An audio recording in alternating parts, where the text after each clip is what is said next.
Alright, a good evening everyone. This is Senior Forecaster Cameron back here once again, and I'm here to give you guys a blog going over the potential of severe weather for the early part of next week here, and not only the potential of severe weather, but the potential of more heavy rainfall for us here in the natural state as we get towards the early part of next week here, guys. So this is what we consider our first look at next week here. As you saw yesterday with the Climate Prediction Center, they did highlight most of Arkansas, most of the southern plains, for the potential of severe weather.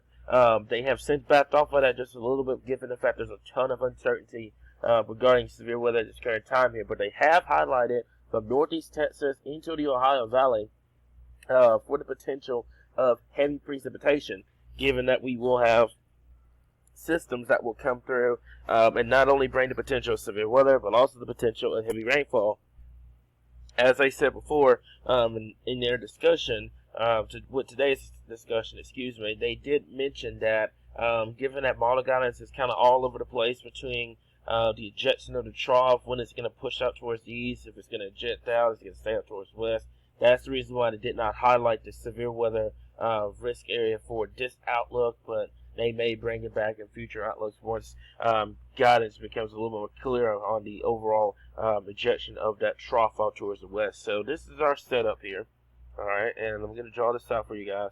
Alright, and this is what we've got going on. And you guys, like I said before, this is going to sound like a broken record. You're going to have your trough out west.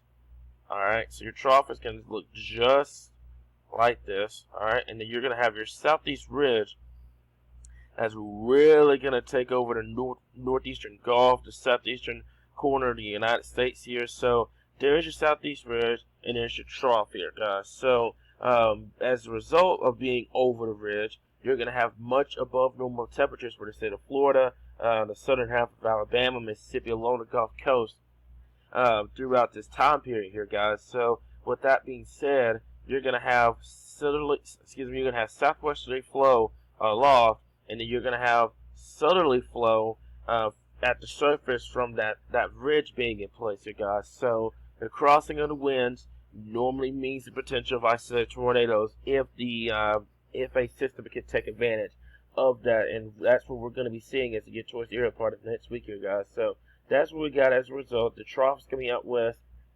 southeast ridge towards our east southeast, and then you're going to have that southwest flow aloft going over the natural state. So the pattern, the jet pattern, is actually going to look, the storm pattern, that's what I meant to say, it's actually going to look somewhat like this. So just bear with me for just a second here. So your storm tracks are going to look somewhat like this, caught between trough and ridge. And with that being said, that normally highlights Arkansas in the potential of not only heavy rainfall, but also the potential of severe weather here, guys, as these storm systems will be pushing up towards the north and then eventually up towards the northeast here, guys. And that just depends on the overall strength of the ridge. The ridge is much stronger, then this track completely shifts off more towards the northwest, which will put New Mexico into Kansas, into Iowa, northern Missouri, Illinois, into the Great Lakes, and then it should be getting out of the northeast with that storm track if that ridge is a lot stronger here, guys. So it kind of favors this pattern. Just depends on which side is going to be stronger. It's going to be the trough that's going to be stronger than the ridge, or it's going to be the ridge that's going to be stronger than the trough. Given Climo, it would be trough, but as you see in 2020 does not like Climo, so it would have to favor the ridge in terms of overall strength here, guys. So that's what we got going on with the hazards outlook. This blog is not going to be relatively long, but it will get straight to the point of what you guys need to know, so you guys can be up to date and ready just in case we do get severe weather as we get towards the early part of next week here, guys. So as I said before, we look at I'm going to go back to the 12Z. I didn't realize I had an 18Z. Guys, I do not like using 18Z model guidance. I just don't. I do not like using 18Z model guidance. But anywho, as I said before with the GFS, here we are as we get towards the early part of next week here, guys. Okay, so there's your 500 millibar ridge in the Gulf of Mexico, and there's your 500 millibar trough, or your 500 millibar low pressure.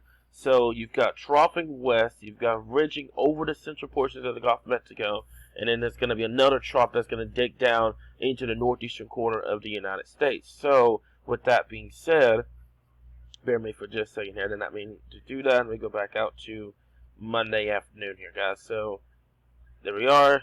And that's before. That's what we got going on. So there's your trough out west, ridge over the southeast, over the central Gulf, and then you're gonna have another trough that's gonna dig down. So you've got low normal temperatures here, and well above normal temperatures here.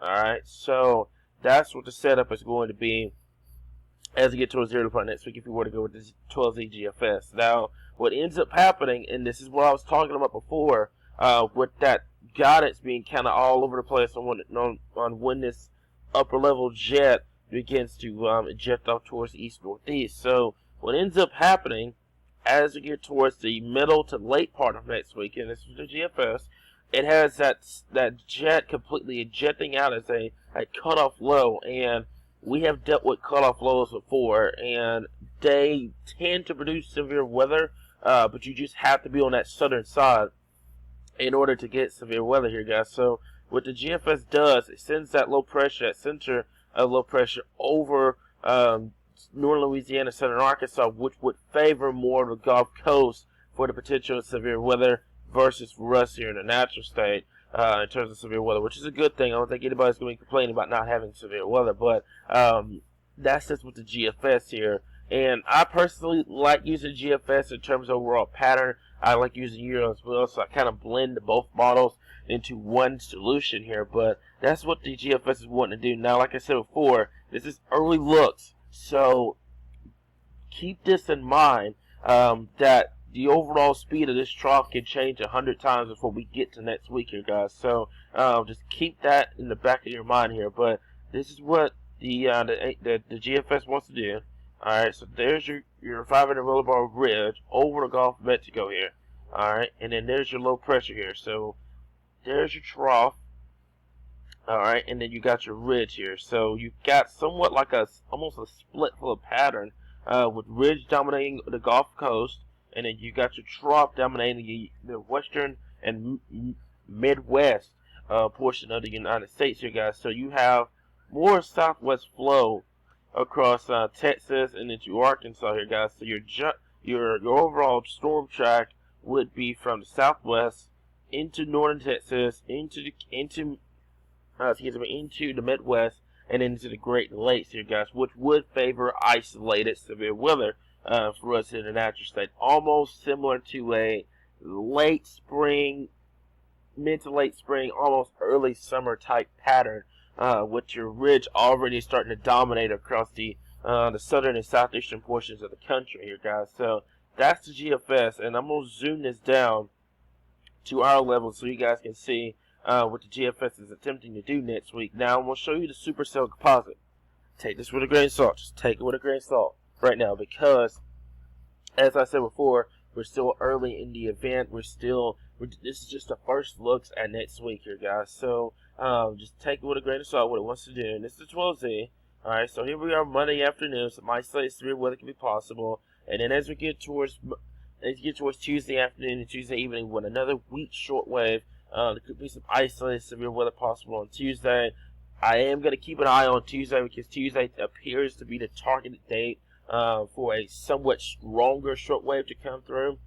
And given the dynamics in place and given the instability in place, we could look at the potential hail, wind, maybe an isolated tornado event on Tuesday. We'll just have to keep a very close eye on that situation here. I did talk about it in our 7-day forecast tonight that there would be the potential of some isolated severe weather as you got towards that Tuesday time frame here. But we will keep you guys updated on the latest on that potential here. So, as I said before, that gets out of here. So you get multiple shots of isolated severe weather, and that's just the overall pattern has that southwest flow over the natural state until that short wave begins to kick out. And there's your 500 millibar trough, by the way. So this is late next week into the early part of next weekend here.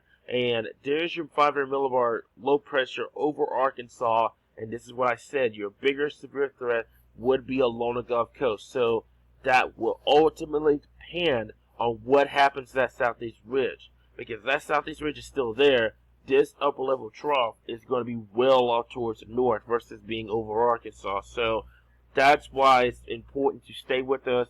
We will keep you guys updated on the latest, on the latest guidance, on the latest anything you guys need to know in terms of weather here in the natural state. We got you guys covered in terms of this. So that's what I'm saying. I'm kind of back and forth about the overall injection with the low. So that's part of the reason why you haven't seen a risk area being issued from the Storm Prediction Center, is because you haven't had that model agreement. You haven't seen that consistency, the wall-to-wall consistency I always talk about. We haven't seen that yet. Models are still all over the place. So until we get some sort of agreement in terms of not only the GFS, but the Euro, the Canadian, the Ensemble guidance, then you will see a risk area be issued. But until then, I wouldn't expect the risk area to be issued anytime soon until we get super close to the event, once we get better agreement here. So now we're going to go over to the Euro here, and the Euro is almost similar. Alright, and what it does here is we get towards this weekend here, so somewhat of a zonal pattern for us in the natural state. So that Friday afternoon, early Saturday time frame, we have our first system. I'm not expecting too much of any severe weather. There could be some isolated severe weather. I would be totally shocked to see a marginal risk go out for Friday, but as I said before, I'm not really expecting significant severe weather, given that your low-level wind fields are going to be almost next to nothing. So any storm that pop up and any storm that want to take advantage of the amount of energy in place, and the amount of somewhat of mid-level wind flow, there could be some hail, there could be some damaging winds. The tornado threat appears to be very, very, very, very very, very low, not zero. It's low, but it's not a 0% tornado risk. So we'll keep an eye on Friday afternoon, Friday evening here. But I'm not currently expecting any widespread severe weather. I'm not expecting what I saw this past Saturday here. Now, as I said before, so zonal pattern takes over. All right, and then your ridge starts to build in as you get towards the early part of next week here. So there's your trough, by the way. There's your upper level system developing out towards the west. So early next week, we should start to get a better hint on the overall injection of this low pressure and where it's going to go, because not only will you possibly have a threat early next week, but you can have another threat late next week and the early part of next weekend if this upper level trough, this upper level system, goes north of the state. If it stays in Arkansas or even goes south of Arkansas, then you will not see a severe threat here at all. It'll be a heavy rainfall maker for us here in the natural state, you guys. So this trough is going to be a flip of the coin, heavy rainfall or severe weather. It's kind of pick your poison with that scenario here. And speaking of systems here, I did see the GFS this morning. I was going through the guidance this morning here, and I saw the GFS. It was trying to throw out some snow for Arkansas, northern Arkansas, central Arkansas. First of all, I want to make this clear. If you see those graphics flying around, do not believe those graphics, okay? That's a long-range GFS, has a less than 2% of verifying. So if you see those graphics flying around, if you see someone forecasting snow for us here in the natural state based off of one run, don't believe it. Okay. April, don't get me wrong, is full of surprises. I mean, I know, and you guys know, it snowed in April before. I mean, it can happen, but to get it to happen is extremely rare. It is very, very rare to get snow this late in the game for us in the natural state. Can it happen? It's Arkansas. We know how Arkansas can be sometimes, but will it happen? I have my high doubts about it. I would favor more heavy rainfall, maybe some severe weather possible, but I just don't see snow being in the forecast anytime soon. So I just wanted to clear the air with that. I saw that graphic flying around this morning on my news feed, and I was like, man, the GFS is on something. So just keep that in mind if you see that graphic flying around. But here we are with the Euro, the 500 millibar low pressure, the upper level system I just got through talking about. And what it does here, it kind of stalls it. And the one thing that concerns me with the European model is that it's further west, it is slow, and it's waiting for that high pressure ridge to build in. If it takes its time, this ridge is going to build in. Alright, so this ridge is not going to go away and stay away.